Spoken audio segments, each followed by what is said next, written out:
Hello and welcome. एक बार फिर से आप सभी का वेलकम है। और हम लोग जो अपनी मैथ्स की सीरीज थी में एरिया और पेरीमीटर या फिर क्षेत्रफल और परिमाप वाला जो चैप्टर था वो समझ रहे थे।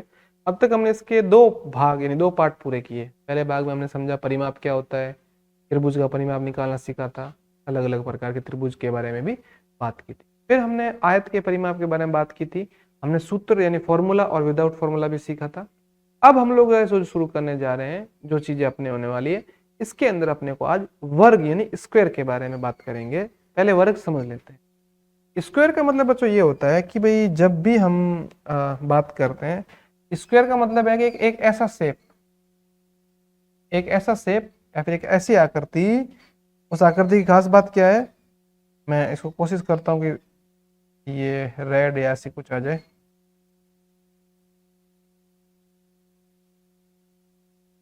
ठीक है,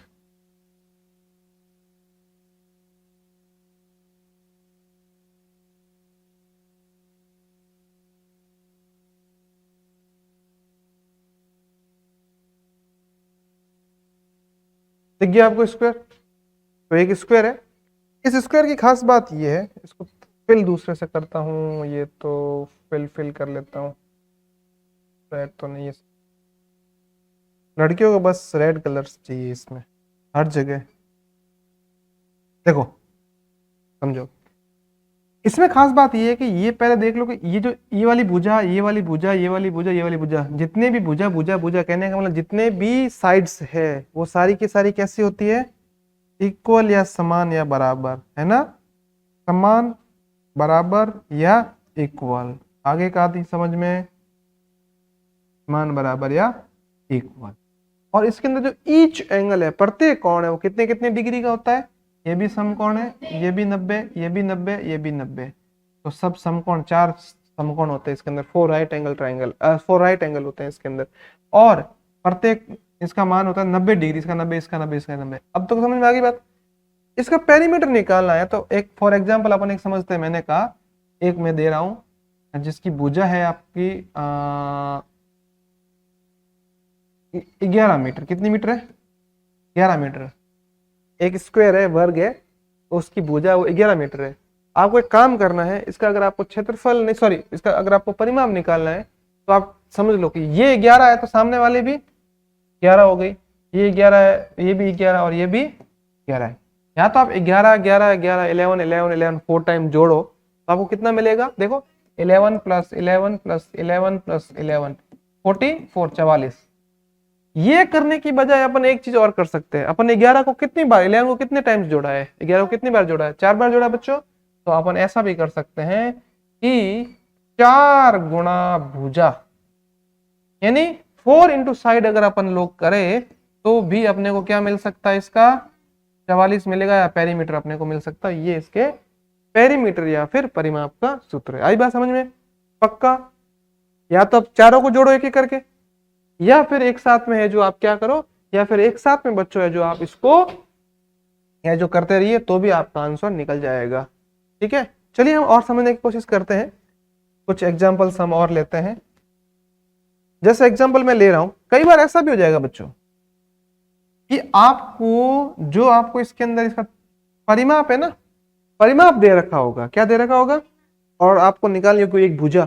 मैंने बोल दिया एक स्क्वायर यानी वर्ग है, इसका जो आपका परिमाप है वो है, आप मान के चलो 40 मीटर। कितना मीटर है? 40 मीटर है। ठीक है, अब मुझे बताओ तो इसकी है ना साइड या भुजा कितनी होगी? पक्का? Very good. भुजा या साइड कितनी होगी? कैसे किया? तो 40 है, 40 को 4 भागों में बांटना है, 4 इक्वल पार्ट्स में डिवाइड करना है, तो कितना आ गया? 10 आ गया। 40 था पूरा, ये भी 10, ये भी 10, ये भी 10, ये भी 10। मीटर दे रखा है तो सबके आगे पीछे क्या लगा दो? मीटर। सेंटीमीटर दे रखा है तो सेंटीमीटर। क्लियर हुई बात आपको? ये तो यह आपके लिए आसान रहेगा स्क्वायर वाला। चलिए कुछ क्वेश्चंस देख लेते हैं स्क्वायर वाले। क्वेश्चन आया। सबसे पहला क्वेश्चन ये बोल रहा है एक वर्ग की भुजा 9 सेंटीमीटर है, परिमाप ज्ञात करना है।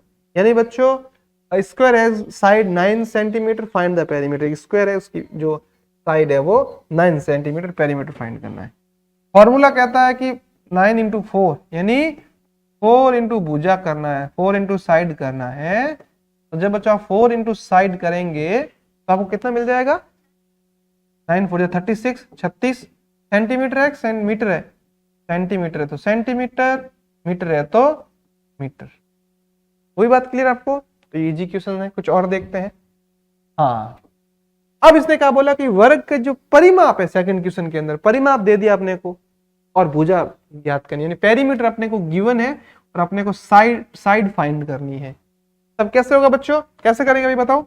अपन 48 को किससे भाग लगा देंगे? 4 से भाग लगाएंगे इस बार, कितना मिल जाएगा? 12। कंफ्यूजन होती है तो कोई दिक्कत नहीं है, ऐसे भाग लगा लिया करो, कोई बुराई नहीं है ऐसे। 4 एकम 4, 8 उतारा, 4 दूनी 8। ठीक है, दोनों तरीके से आप लोग है जो कर सकते हैं। आंसर वही का वही, उत्तर वही का वही आना है। आ रही बात समझ में? ठीक है, फिर और देखते हैं। ये तो आप कर लोगे खुद, प्रैक्टिस के लिए मैं दे रहा हूं। कुछ एक बार और समझ लेते हैं। अपने को इस भुजा दे रखी है और परिमाप निकालना है। फॉर्मूला होता है 4 गुणा भुजा, 4 इंटू साइड। ठीक है, कुछ लोग इसको 4a भी बोलते हैं, a मतलब भुजा, 4a 4 गुणा भुजा, है ना, कंफ्यूज नहीं होना है। तो 4 गुणा 7 करेंगे तो कितना आ गया? 28 सेंटीमीटर। ओके डन, कोई इशू नहीं है। अच्छा चल रहे हैं हम आगे। अब समझो एक बात, कुछ जगह, हाँ ये थोड़ा पॉइंट वाला समझने अपने को है।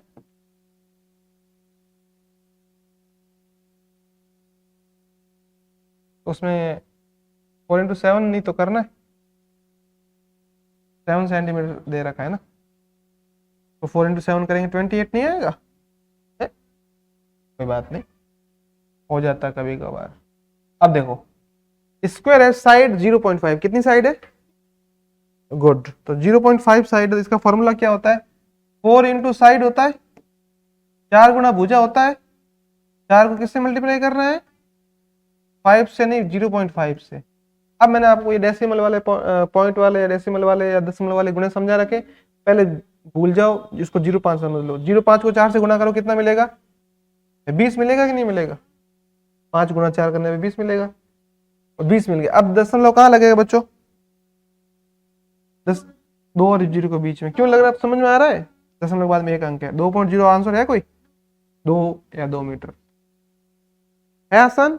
ठीक है, और देखते हैं काम की चीजें जो आपको करने में। हाँ, ये एक और इंपॉर्टेंट है। ये बोल रहा है एक वर्ग की भुजा है x सेंटीमीटर। कितनी भुजा है? यहाँ पे कुछ भी आ सकता है, x की जगह a b c d ऐसे लगा के z तक कुछ भी आ सकता है, आपको कंफ्यूज नहीं होना है। ठीक है, इसने x बोला, x समझना है। ये बोला परिमाप ज्ञात करना है। क्या ज्ञात करना है? तो फॉर्मूला क्या है? 4 इंटू भुजा होता है, 4 इंटू साइड होता है। तो यहां पर बच्चों 4 इंटू भुजा कितनी है? x है, तो ये हो जाएगा 4x, 4x। आई बात समझ में? कोई है ऑप्शन 4x वाला? गुड, ठीक है, बस इतने क्वेश्चन थे। कुछ क्वेश्चन आपको मैं प्रैक्टिस के लिए ऐप पे दे दूंगा, ऐप पे आप आराम से पीडीएफ मिल जाएगी, ऐप पे आप पीडीएफ प्रैक्टिस कर लेना, आपको सारी चीजें समझ में आ जाएगी अच्छी तरीके से, मैं समझा रहा हूँ। और हाँ, अगर आप अगले साल के लिए, नेक्स्ट सेशन के लिए नवोदय सैनिक इंग्लिश की तैयारी करना चाहते हैं, ऑनलाइन कोर्स भी अवेलेबल है, क्लास 3rd to 8th के लिए पूरा कंप्लीट डेडिकेटेड कोर्स बना रखा है। ऑफलाइन बाड़मेर या बाड़मेर के आसपास की जगह से हो तो ऑफलाइन भी है जो इसके अंदर चीजें आपको मिल जाएगी। अपना कोचिंग सेंटर एक बार विजिट कीजिए। फिर मिलते हैं अपने अगली वीडियो में, तब तक के लिए बाय।